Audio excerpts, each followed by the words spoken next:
Հայաստանի 2023 թվականի պետբյուջեում ավելի քան 77 միլիարդ դրամ վերաբաշխելու անհրաժեշտություն կա նախագիծն ազգային ժողովի արտահերթ նիստում ներկայացրել է ֆինանսների փոխնախարարը։ Վերաբաշխման հիմքում Լեռնային Ղարաբաղից բռնի տեղահանվածներին օգնություն տրամադրելն է։ Պետական բյուջեի մասին օրենքի համաձայն վերաբաշխման առավելագույն ծավալը կարող է կազմել բյուջեի ընդամենը 3%-ը, սակայն ներկայումս անհրաժեշտություն է առաջացել թույլատրել կառավարությանը 6%-ի վերաբաշխում իրականացնել։ Ըստ նախագծի արդեն իսկ 74 միլիարդի վերաբաշխում եղել է, ինչը պետական միջոցների 2.85%-ն է։ Պետական կենսաթոշակների եւ նպաստների մասին օրենքների փոփոխություններն էլ աշխատանքի եւ սոցիալական հարցերի նախարար Նարեկ Մկրտչյանն է ներկայացրել։ Լեռնային Ղարաբաղում ունեցած աշխատանքային ստաժն ու զինվորական ծառայությունը Հայաստանում կենսաթոշակ եւ նպաստ ստանալու համար հաշվի կառնվեն։ Նախագծի հիմնական փոփոխություններն են. Եթե անձի կենսաթոշակային տարիքը լրացել է սեպտեմբերի 19-ի տեղահանումից հետո, նա կարող է դիմել Հայաստանում գործող համապատասխան սոցիալական տարածքային կենտրոններ, անցնի ընթացակարգերն ու ստանա կենսաթոշակ։ Լեռնային Ղարաբաղում պաշտպանության, փրկարար ծառայության, ոստիկանության, ազգային անվտանգության ծառայության համակարգերում աշխատած եւ այլ անձանց զինվորական կենսաթոշակի իրավունքին անդրադառնալով Նարեկ Մկրտչյանը նշել է,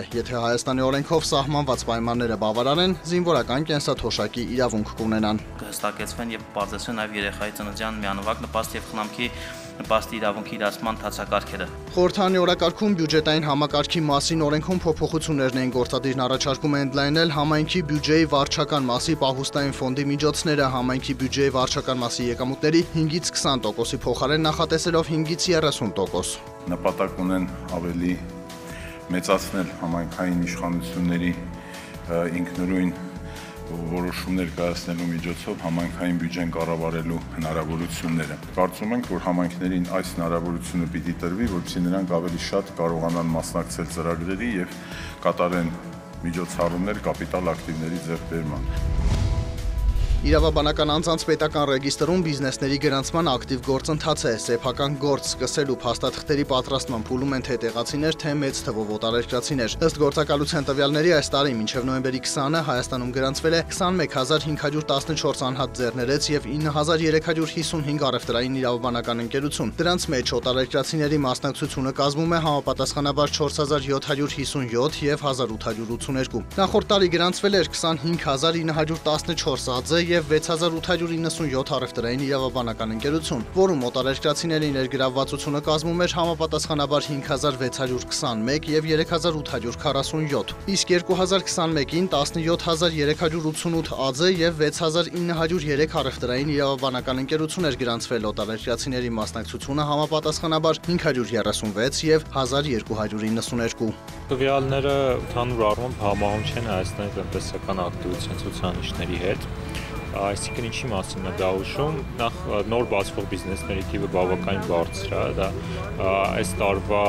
հունվար-նոյեմբերով մոտ է նախորդ տարվա ամբողջական ցուցանիշին եւ դա հուշում է, որ այս աճի իներցիան պահպանվում է։ Ցուցանիշները ընդհանուր առմամբ լավատեսական ես կարծում եմ եւ հուշում եմ, որ Հայաստանը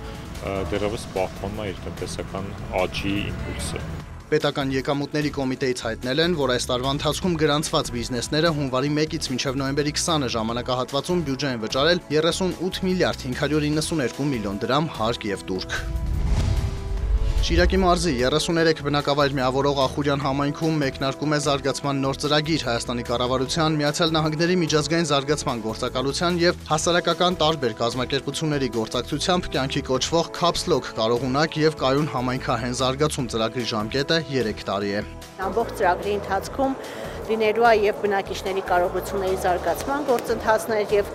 իրենց նախաձեռնությունները ֆինանսավորելու գործընթաց դրամաշնորհների տրամադրում։ Ծրագրի ընդհանուր բյուջեն կազմում է $2 միլիոն։ Նման ծրագրեր են իրականացվում Հայաստանի 4 համայնքներում՝ Ախուրյան, Նոյեմբերյան, Գորիս եւ Արենի։ Այսօր շատ կարևոր է, որ համայնքապետարանը լինի կարողունակ, մրցունակ, որովհետեւ հիմա հատկապես վարչատարածքային բարեփոխումներից հետո խոշորացված համայնքները երկրում քիչ են։ Ու այդ որ ասում են գումար քիչ կա, ծրագիր չեն կարողանում անել, գումար շատ կա, ուղղակի հարկավոր է ճիշտ ծրագիր կազմել, փաթեթավորել դա ու համապատասխան տեղը դիմել, որ այդ գումարը դրամաշնորհ ստանալու իրականացնել։ Տարբեր բնակավայրերում տարբեր են խնդիրները։ Ասենք մի բնակավայրում ասֆալտապատումն է առավել կարևոր, մի բնակավայրում կոյուղին, մյուսում լուսավորությունը։ Լոնդոնի եւ Նյու Յորքի բորսաներում էլեկտրոնային առևտրի ընթացքում նավթի համաշխարհային գները նվազել են։ Լոնդոնի բորսայում Brent ապրանքանիշի հունվարի մատակարարումների ֆյուչերսների գինը նախորդ օրվա բորսաների փակման պահի ցուցանիշի համեմատ իջել է 0.2%-ով եւ կազմել բարելի դիմաց $82.19 սենտ։ Նյու Յորքի ապրանքային բորսայում WTI տեսակի նավթի հունվարի մատակարարումների ֆյուչերսների գինն էժանացել է 0.3%-ով եւ կազմել բարելի դիմաց $77.62 սենտ։ Հայաստանի կենտրոնական բանկը տեղեկացրել է, որ նոյեմբերի 21-ի տվյալով ամերիկյան դոլարը միջինն արժեցել է 402 դրամ 56 լումա։ Եվրոպական արժույթի գինը կազմել է 440 դրամ 64 լումա։ Ռուսական ռուբլու արժեքը սահմանվել է 4 դրամ 58 լումա։